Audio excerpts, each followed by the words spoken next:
വളരെയധികം കേട്ടുകൊണ്ടിരിക്കുന്ന ഒരു കാര്യമാണ് ഡിവോഴ്സ് എന്ന് പറയുന്നത്. 1-2 മാസം കഴിഞ്ഞ് കഴിഞ്ഞിട്ടുണ്ടെങ്കിൽ ഇതുപോലെ തന്നെ ഡിവോഴ്സ് ആവാണ്. ഈവൻ അവരോട് ചോദിച്ചാൽ പോലും അവർക്ക് കൃത്യമായിട്ടൊരു കാരണം പറയാൻ പറ്റില്ല. ഈവൻ നമുക്കൊട്ട് അംഗീകരിക്കാൻ പറ്റുന്ന കാരണമായിരിക്കില്ല അത്. അപ്പോൾ നമ്മൾക്ക് അംഗീകരിക്കാൻ പറ്റുമെന്ന് പറഞ്ഞാൽ ജനറലായിട്ട് നമ്മൾ പറയുന്നത് ഇപ്പോൾ പീഡനം അല്ലെന്ന് വെച്ച് കഴിഞ്ഞിട്ടുണ്ടെങ്കിൽ വേറെ അഫെയർ ഉണ്ടാവുക, അല്ലെങ്കിൽ മാനസിക പ്രശ്നങ്ങൾ, അങ്ങനത്തെ കുറേ കാര്യങ്ങൾ, അങ്ങനത്തെ ഒരു കാര്യങ്ങളും അല്ല. എന്താണ് കാരണം എന്ന് വെച്ചാൽ വളരെ ചെറിയ സില്ലി റിസൾട്ട്സ് ആണ് പറയുന്നത്.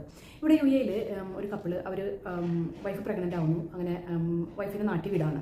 ഡെലിവറി കഴിഞ്ഞ് കുറച്ച് നാൾക്ക് ഇയാൾ വിളിച്ചായിരുന്നു. പതുക്കെ എന്തൊക്കെയോ ഒരു അകൽച്ച ഈ സ്ത്രീക്ക് അനുഭവപ്പെട്ട് തുടങ്ങി. ഇയാൾ വിളിക്കുന്നില്ല, കണ്ടിന്യൂസ് ആയിട്ട് വിളിച്ചാൽ ഫോൺ എടുക്കില്ല. അപ്പോൾ കുട്ടിയെ കൊണ്ട് ഇങ്ങോട്ട് വരികയാണ് ചെയ്യുന്നത്.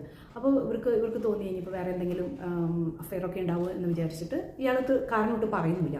ഇയാൾ വളരെയധികം സന്തോഷത്തോടു കൂടി മ്യൂച്വൽ അഗ്രിമെൻറ്റിൽ ഡിവോഴ്സ് ചെയ്തു. പക്ഷേ അതിലൊരു ക്ലോസ് ഉണ്ടായിരുന്നു, ഈ സ്ത്രീനെ സപ്പോർട്ട് ചെയ്യണം. അപ്പോൾ അതിന് മാസം ഒരു ചെറിയ എമൗണ്ട് ഇവരെ സപ്പോർട്ട് ചെയ്യാനായിട്ട് കൊടുക്കണമെന്ന്. അങ്ങനെ ഇയാൾ പോയി വളരെ സന്തോഷത്തോടു കൂടി ഇയാൾ വളരെ